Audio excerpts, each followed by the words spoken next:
Assalamu alaikum students, welcome in the online class.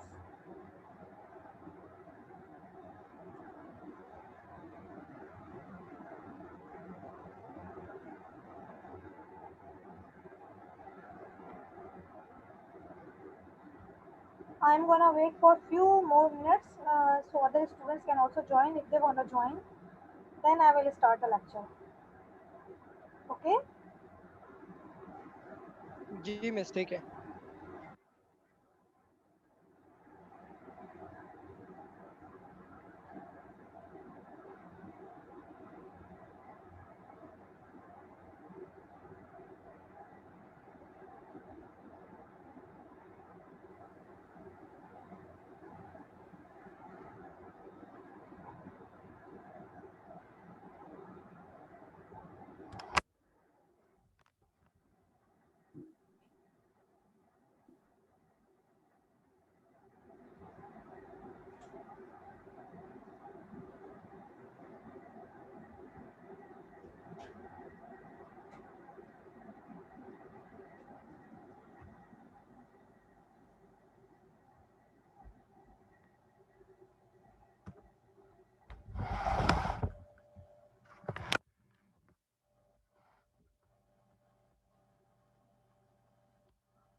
Assalamu alaikum students.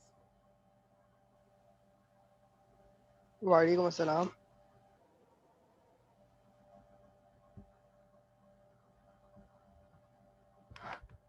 So I will be taking two courses of yours in this semester, plant protection and plant pathology. And there is gonna be 3 hour classes per week, and I will divide these 3 hours uh, into two courses. But as today is the first day of our online class, so I will not be taking it too much longer. It's not gonna be a 1.5 hour class today or 2 hour class today. Let's see how much you can bear it today. Then I will end the session. But I hope we can continue it up to 1 hour. What do you say? ठीक है miss, देखते हैं. Okay. Actually, I take or I break the hour into two sessions, 30 minutes and then again 30 minutes. I end the session after 30 minutes, then you have to rejoin it again so that my lecture doesn't get too longer to upload it on the YouTube as it is mandatory to upload it. So I keep it a little less, lengthy. Uh, my name is written in front of you. I have done a master's in botany and a PhD in botany from University of Karachi, and my specialization was in plant pathology. That is my intro. Anything else you wanna ask me professionally? No, ma'am. Okay, so I'm gonna start the lecture.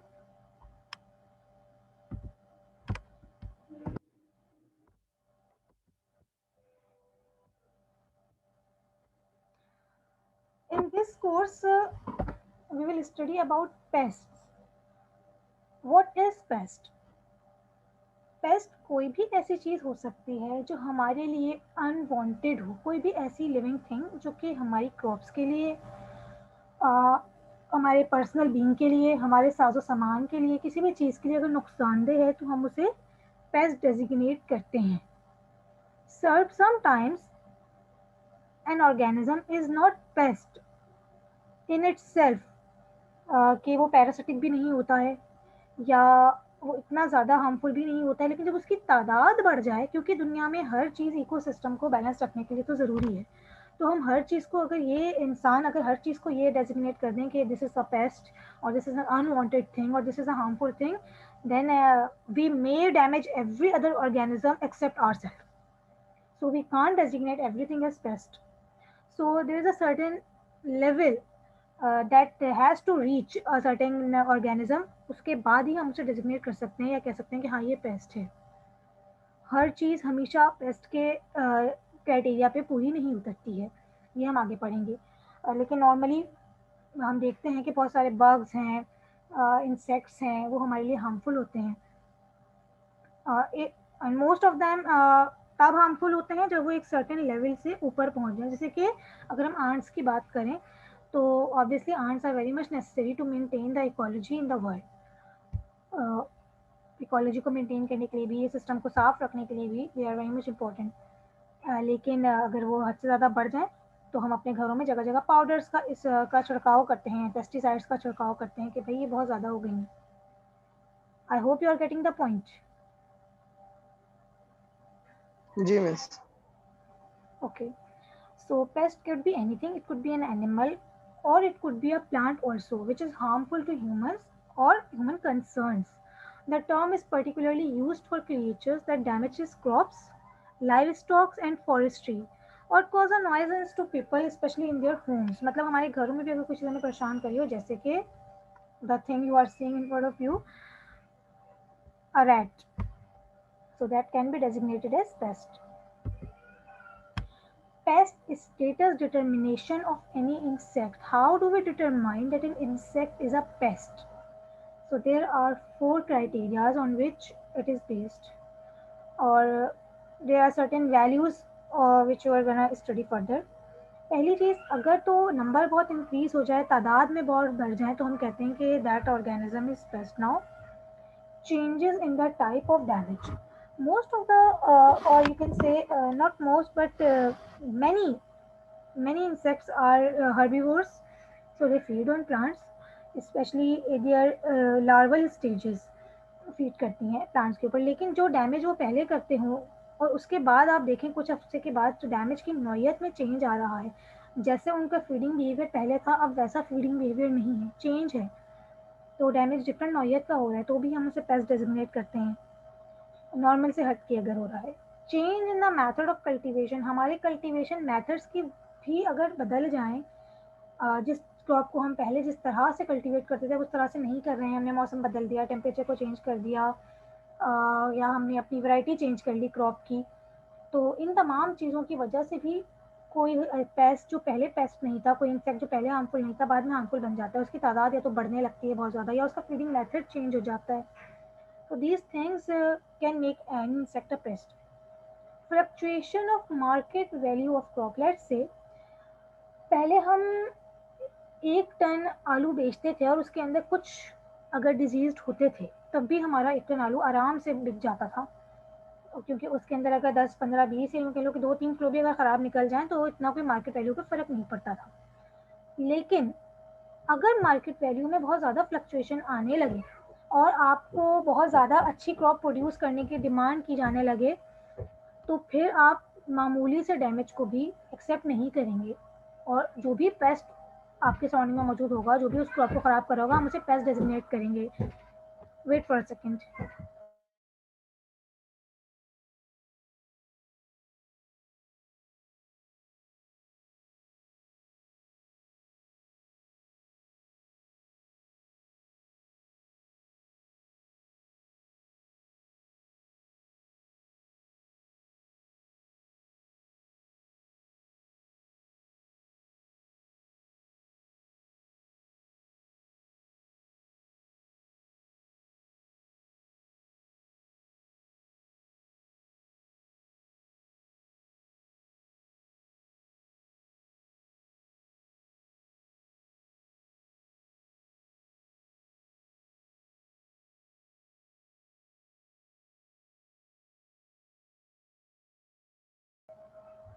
Okay, is there any question until now?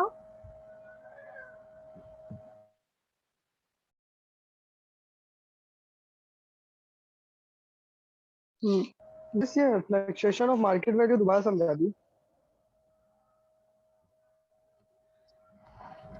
अगर आपके पास बहुत ज़्यादा demand आने लगी इस बात की, या बहुत ज़्यादा ऑब्जेक्शन रेज होने लगे कि हमें बहुत परफेक्ट क्रॉप चाहिए, मामूली सा भी हम अपनी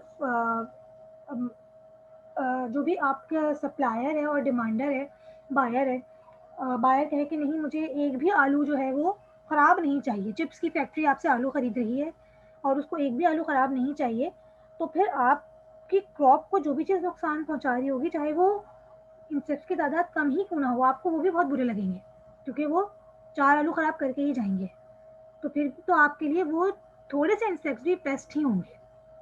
तो मार्केट वैल्यू में अगर चेंज आ जाए तो फिर मामूली सा डैमेज भी एक्सेप्टेबल नहीं होता। So in that case, we can also designate a certain insect a pest.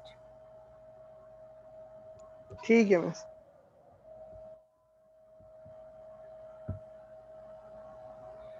Basically insect जो हैं वो दो कैटेगरीज में डिवाइड होते हैं, कुछ इकोनॉमिकली इंपॉर्टेंट होते हैं और कुछ इकोनॉमिकली नॉट इम्पॉर्टेंट होते हैं। इनका कोई इतना तस्करा करना ज़रूरी नहीं होता इन द कोर्स। तो इकोनॉमिकली इंपॉर्टेंट के अंदर अगेन 3 टाइप्स आती हैं, कुछ इंजूरियस होते हैं, कुछ बेनिफिशियल होते हैं और कुछ हेल्पफुल होते हैं।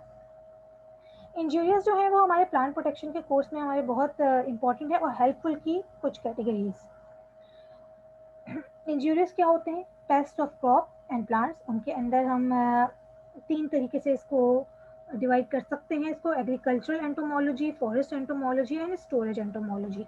स्टोरेज एंटोमोलॉजी के अंदर जब आप फर्दर अपने नेक्स्ट सेमेस्टर्स के अंदर जब जाएंगे, I think in the 5th semester you will study about post harvest diseases और पोस्ट हार्वेस्ट मैनेजमेंट, कि हार्वेस्ट करने के बाद फूड को किस तरीके से स्टोर किया जाए और कौन कौन सी डिजीज होती है पोस्ट हार्वेस्ट में।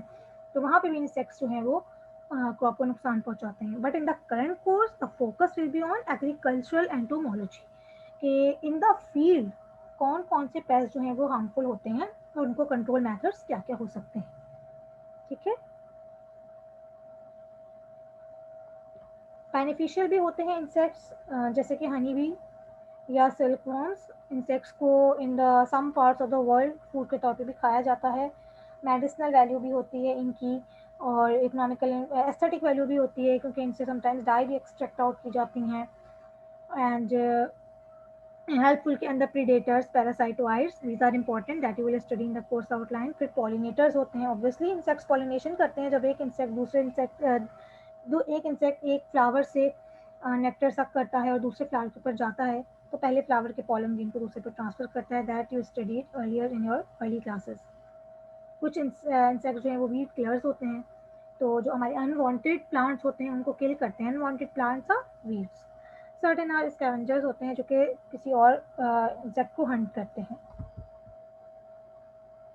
ये कुछ इमेजेस हैं इंसेक्ट्स की, और हम फर्दर जब कोर्स स्टडी करेंगे तो आप फिर इंशाल्लाह देख के पहचान जाएंगे कि कौन से इंसेक्ट्स कौन से हैं। अभी एक नज़र में तो आपको या पहले ही लेक्चर में याद नहीं हो सकता है।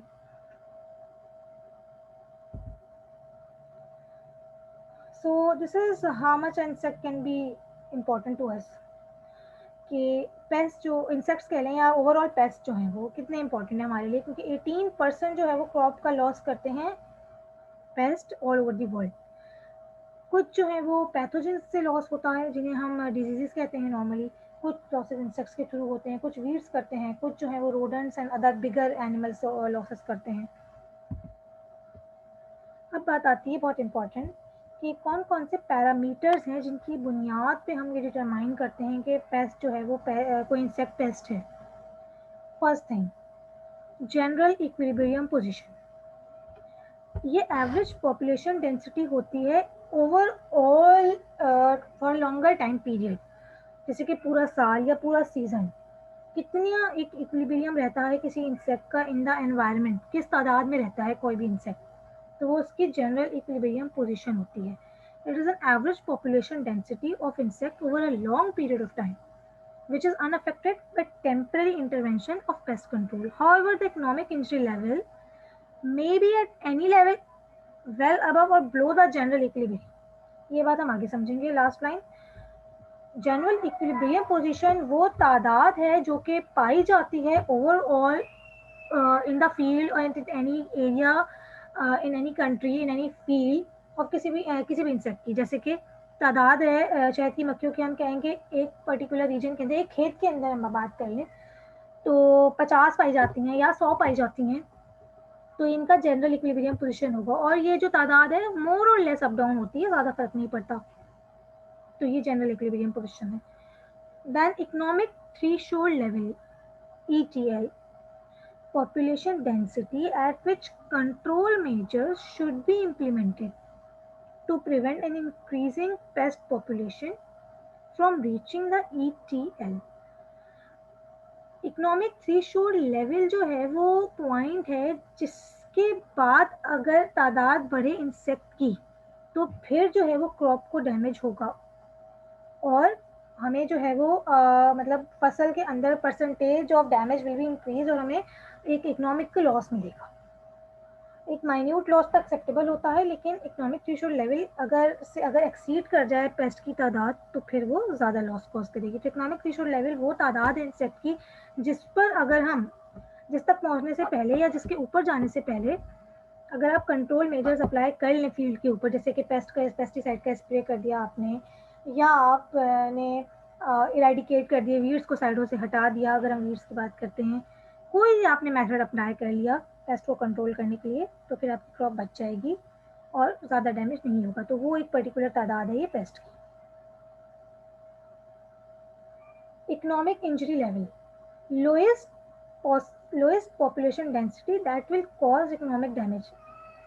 इसमें तो आई डोंट थिंक कि इसको एक्सप्लेन करने की जरूरत है। लोएस्ट पॉपुलेशन डेंसिटी जिस जो कि असरअंदाज हो सकती है क्रॉप के ऊपर, क्योंकि अगर 5 लीफ हॉपर्स मौजूद हैं फसल के ऊपर तो उनका जो भी डैमेज होगा वो काउंटेबल ही नहीं होगा, क्योंकि अगर एकर्स के ऊपर क्रॉप फैली हुई है और उसके अंदर बहुत कम अमाउंट है, कोई बहुत ही थोड़े से पौधे डैमेज होते हैं तो वो तो परसेंटेज के अंदर भी कैलकुलेटेबल ही नहीं होंगे, 0.00 करके कुछ डैमेज आएगा। So that is not countable और दैट इज इग्नोरेबल। लेकिन एक डैमेज जो कि काउंटेबल हो और नज़र आने वाला हो तो उसके लिए एक प्रॉपर डेंसिटी चाहिए पेस्ट की, एक प्रॉपर अमाउंट चाहिए पेस्ट का, तो वो अमाउंट जो है वो इकोनॉमिक इंजरी लेवल कहलाता है। Then damage boundary, the lowest level of damage which can be measured. Again वही बात कि अगर 4 पत्ते डैमेज है तो यू कांट कैलकुलेट इट और दैट इज इग्नोरेबल। लेकिन अगर ज़्यादा प्लांट डैमेज है तो वो कोई ना कोई डैमेज बाउंड्री होती है हर क्रॉप की और हर रीजन के लिए एक पर्टिकुलर होती है। ETL is always less than EIL. Provides sufficient time for control measures. Damage boundary जो है वो हमें बताती है कि अच्छा इतना इंसेक्ट जो है वो इनकी डेंसिटी अगर इतनी है तो हम इस हद तक पहुंचने से पहले पहले हम इसे कंट्रोल कर लें, तो it gives us time. These calculations helps us to maintain the crop and to maintain the amount of pest in our environment. Exceed ना करने दें हम इसे। सो जो ETL है वो हमेशा लेस देन EIL होता है।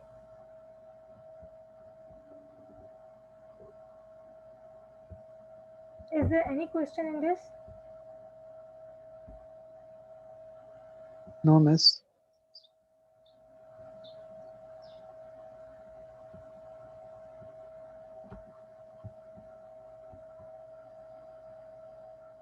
अच्छा ये रिपीट था।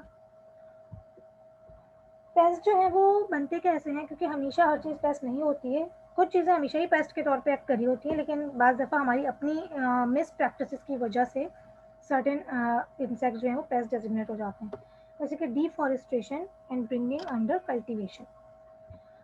Paste feeding on forest trees are force to feed on crop. अगर हम हर इंसेक्ट का या हर जीनस का एक पर्टिकुलर फेवरेट एरिया होता है, हैबिटेट होता है जिसके अंदर वो रहना पसंद करते हैं और वो उसी जगह को जो है वो अपना घर बनाते हैं, वहीं पे फीड अपॉन करते हैं, वहीं पे अपनी पॉपुलेशन बढ़ाते हैं। जैसे कि फॉरेस्ट के अंदर अलग तरीके के इंसेक्ट्स होंगे या अलग तरीके के एनिमल्स होंगे, लेकिन जब हम डिफॉरेस्टेशन करते हैं तो हम उन्हें फोर्स करते हैं क्योंकि हमने उनका हैबिटेट उनसे छीन लिया। हम डिफॉरेस्टेशन करके वहाँ पे बाज़ दफ़ा हम वहाँ पे होमलैंड्स बना देते हैं, उसे डोमेस्टिकेटेड कर देते हैं, कल्टीवेशन कर लेते हैं। तो हम क्या करते हैं कि उस इलाके में रहने वाले जो भी लिविंग ऑर्गेनिजम्स हैं उनको फोर्स करते हैं कि वो इधर उधर मूव कर जाएं। तो obviously they are gonna move on the land, they are gonna move in the areas where cultivation are being done earlier. तो जहाँ पे एग्रीकल्चरल लैंड है वो उस तरफ मूव करेंगे, क्योंकि जहाँ भी उन्हें फसल मिलेगी, प्लांट्स मिलेंगे, ज़्यादा तादाद में उधर मूव करेंगे। अब चाहे वो इंसेक्ट्स हों चाहे वो कोई एनिमल्स हों बड़े, तो जिसकी वजह से भी हम जो है वो अपने सराउंडिंग में पेस्ट की तादाद बढ़ाते हैं, क्योंकि हम हैबिटेट ख़त्म करते हैं और हर जगह को अपने यूज़ में लाते हैं हम इंसान। ठीक है। So biomass per unit area is more in forest than agricultural land, that is affect के इसी वजह से हमेशा फॉरेस्ट के अंदर जो है वो ज़्यादा तादाद में आपके पास जेनरास मौजूद होते हैं, ज़्यादा तादाद में स्पीशीज़ मौजूद होती हैं, लेकिन जब हम वो जगह एम्प्टी करते हैं डिफॉरेस्टेशन की वजह से, तो फिर हमें ही उसका किसी और तरीके से नुकसान होता है। Weather effects are also altered, और हम वेदर इफेक्ट को भी ऑल्टर करते हैं इसी वजह से, क्योंकि जब भी किसी जगह पे डिफॉरेस्टेशन होगी तो वेदर ऑल्टर होगा, क्योंकि गर्मी सर्दी का जो एक बैलेंस है क्योंकि ह्यूमिडिटी बैलेंस आउट होता है, तो उसकी वजह से गर्मी सर्दी बारिश तमाम बैलेंस जो है वो अफेक्टेड हो जाता है, and this directly affects the insect developments because temperature effects insect developments too much. Destruction of natural enemies. Natural enemies क्या होते हैं? नेचुरल एनिमीज कुछ इंसेक्ट्स ही होते हैं जो कि दूसरे इंसेक्ट्स के ऊपर फीड करते हैं। जैसे कि जैसे मैंने आपको इनिशियली नाम बताया कि कुछ होते हैं पैरासाइटोइड्स। तो पैरासाइटोइड्स जो हैं वो भी, अगर हम बहुत ज़्यादा इंसेक्टिसाइड्स अप्लाई करें फील्ड के ऊपर, बहुत ज़्यादा पेस्ट का स्प्रे करें, तो हम अल्टीमेटली जिस इंसेक्ट को ख़त्म करना चाह रहे हैं वो तो ख़त्म होता ही है, साथ साइड बाय साइड कुछ बेनिफिशियल भी मौजूद होते ही हैं, वो भी ख़त्म हो जाते हैं। तो एक लिमिट के अंदर पैरा पेस्टिसाइड्स का और इंसेक्टिसाइड्स का स्प्रे करना चाहिए, बहुत ज़्यादा नहीं करना चाहिए। So this also causes destruction of natural enemies, और जब नेचुरल एनिमीज खत्म होते हैं तो पेस्ट जो है वो बजाय इसके कि कंट्रोल हो, अगली मरतबा उससे ज़्यादा तादाद में बढ़ के सामने आता है, क्योंकि उसे जो ख़त्म करने वाली जो चीज़ थी, कंट्रोल में रखने वाली जो चीज़ थी, वो भी आपने एंड कर दी। ठीक है। Intensive and extensive cultivation. Monoculture leads to multiplication of pest. Extensive cultivation of susceptible variety in large area. ये दोनों बातें एक दूसरे को सपोर्ट करती हैं कि बहुत बड़े सरफेस एरिया के ऊपर, बहुत बड़े लैंड एरिया के ऊपर आपने एक क्रॉप लगाई है अगर, तो आपने किसी भी पेस्ट को फलने फूलने का बहुत ज़्यादा मौका दे दिया। ठीक है। और मोनोकल्चर, मोनोकल्चर का मतलब कि एक तवील लैंड के ऊपर, एक वेरी एक्सटेंसिव लैंड प्लेस है, आपने बहुत बड़े एग्रीकल्चरल एरिया के ऊपर एक ही क्रॉप लगा दी। अगर वीट लगी है तो वीट ही लगी हुई है, अगर राइस लगा हुआ है तो राइस ही लगा हुआ है, अब उसके बीच में कोई और क्रॉप्स मौजूद नहीं है। अगर आपने आलू लगाया है तो आलू ही आलू है पूरे सरफेस के ऊपर ऑन द एकर्स। तो this causes extensive outbreak of paste. How? क्योंकि अगर कोई किसी पेस्ट की वो फेवरेट क्रॉप है, तो ऑब्वियसली उसे तो बहुत ज़्यादा अच्छा मौका मिल गया फीड करने का, खाने का, रहने का, हैबिटेट मिल गया, शेल्टर मिल गया, फूड मिल गई, तो आपकी पूरी क्रॉप जो है वो बहुत बुरी तरीके से अफेक्टेड हो सकती है। इसलिए बेहतर होता है कि बीच बीच में कुछ और क्रॉप्स भी लगाए जाएं जो कि किसी पर्टिकुलर पेस्ट के लिए ससेप्टेबल ना हो। ससेप्टेबल का मतलब वो क्रॉप जो किसी पर्टिकुलर इन्फेक्शन को फेवर करे, ठीक है, जो कि इन्फेक्शन कैरी कर सकें, जो कि डिजीज़ कैरी कर सकें, जो कि अफेक्टेड हो सकें, वो चीज़ ससेप्टेबल कहलाती है। और जो चीज़ किसी और चीज़ से अफेक्टेड ना हो, अनअफेक्टेड रहे, तो उसे हम कहते हैं कि वो रेजिस्टेंट है। ठीक है। तो अगर आपने मोनोकल्चर किया है एक बड़े लैंड एरिया के ऊपर, एक ही क्रॉप लगा दी है, और बदकिस्मती से अगर वो क्रॉप ससेप्टेबल भी है, तो obviously the paste will infect the whole crop or affect the whole crop. Getting it?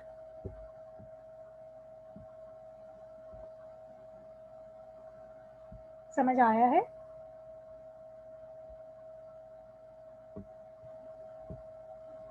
Ji miss, थोड़ा थोड़ा आया समझ। थोड़ा थोड़ा।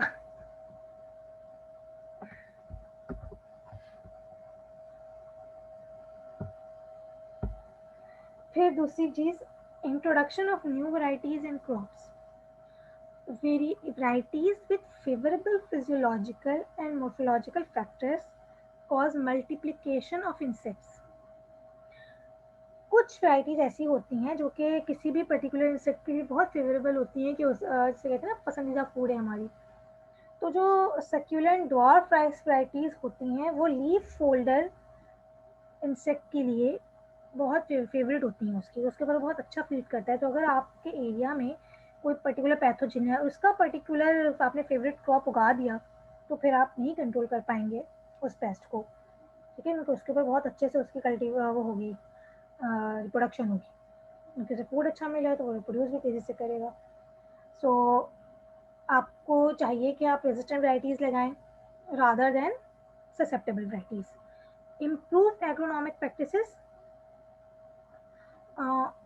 एग्रोनॉमिक प्रैक्टिस इम्प्रूव होनी चाहिए, लेकिन वो अच्छे वे में होने चाहिए, रादर देन कि आपने कोई ऐसी प्रैक्टिस अपना ली, कोई ऐसा तरीका अपना लिया जो कि पेस्ट के लिए ही फेवरेबल हो गया, किसी और तरीके से आपके लिए फ़ायदेमंद हो रहा है, आपको लग रहा है कि इससे जो है वो कुछ और फ़ायदा मिलेगा कि हमने कम एरिया के अंदर ज़्यादा चीज़ उगा लेंगे हम, या राइस या ग्रेन प्रोडक्शन बढ़ जाएगी, what ever the thinking you apply. लेकिन इसकी वजह से बाज़ दफ़ा जो है वो कोई पेस्ट भी आपके लिए प्रॉब्लम का बायस बन जाता है। और जब हम आगे कोर्स स्टडी करेंगे तो बहुत सारी चीज़ें आपको डिटेल में समझ आएंगी। Introduction of new pest in new environment, pest multiplies due to absence of natural enemies in new area. Ecosystem के अंदर बैलेंस जो है वो नेचुरली प्रेजेंट होता है। अगर कोई पेस्ट किसी एरिया में प्रेजेंट है तो लाजमी तौर पे उसका कोई ना कोई नेचुरल एनिमी उस एरिया में ज़रूर प्रेजेंट होगा, ताकि जो है वो पर्टिकुलर पेस्ट जो है, पर्टिकुलर इंसेक्ट जो है वो एक अपनी लिमिट में रहे, अपनी जो डेंसिटी है उसकी पॉपुलेशन डेंसिटी वो इन लिमिट रहे, एक्सीड ना कर पाए। समटाइम एक्सीड होता भी है, उसके बहुत सारे रीजन होते हैं जो अभी हमने पढ़े सारे के सारे।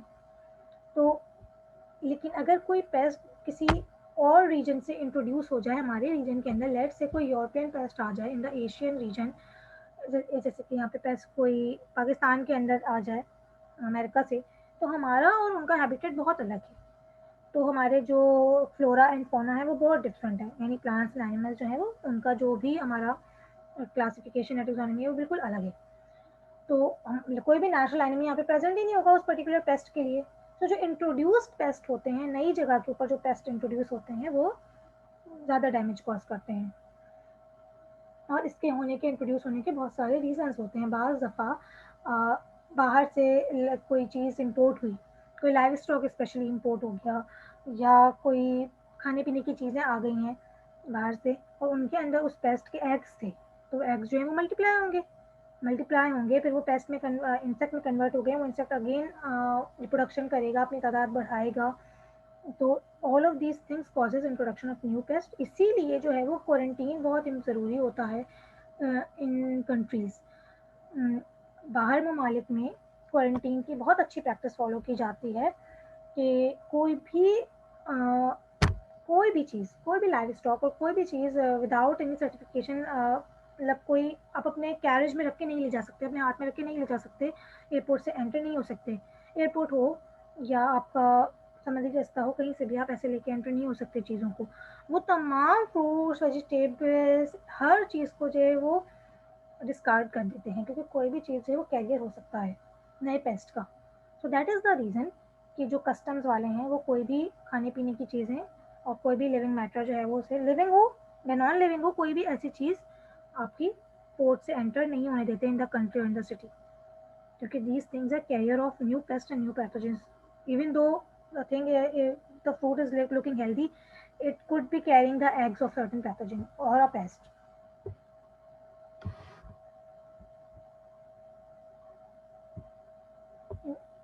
ये पॉइंट समझ आया है?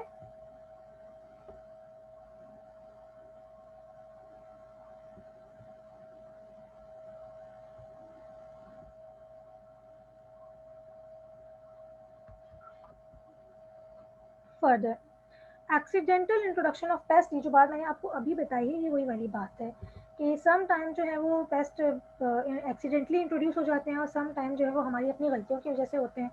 तो कुछ एक्सीडेंटल इंट्रोडक्शन, अगर बाहर से कोई चीज़ कोई चीज़ आ जाए सी पोर्ट के थ्रू, एयरपोर्ट के थ्रू, तो वो भी हमारे लिए डैमेजेबल होती है, क्योंकि उसका कोई नेचुरल एनिमी यहाँ पे प्रेजेंट नहीं होता है।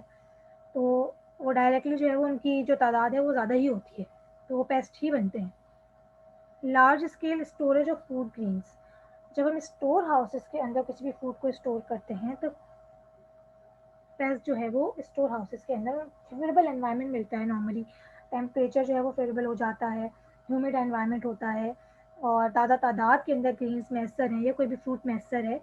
So this thing provided a very favourable environment. इसकी वजह से जो है वो in the storage houses pest काफ़ी तादाद में बढ़ जाते हैं।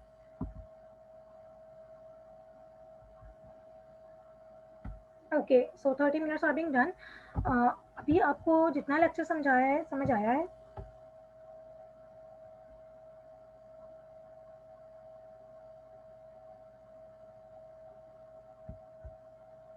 Okay, I need reply. Aman, Munir, Rauf. Where is Rauf? जी मिस आया है थोड़ा। Okay, so today is it enough? और मतलब ये बहुत तो नहीं हो गया या और मैं कंटिन्यू? अगर हो गया है तो I can and this for today, only for today.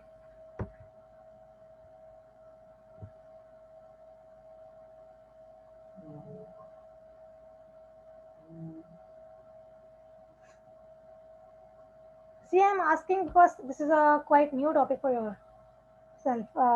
बहुत अलग है, so I don't want कि एकदम से बहुत सारी चीज़ आपको आ जाए और वो समझ भी ना आए. So answer me. Yes miss. Okay, so may I continue?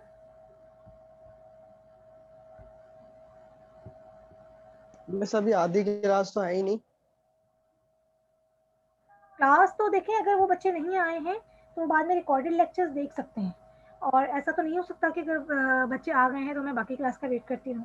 That is impossible, फिर आप बोर हो जाएंगे। 5 मिनट से ज़्यादा कोई किसी का वेट नहीं कर सकता।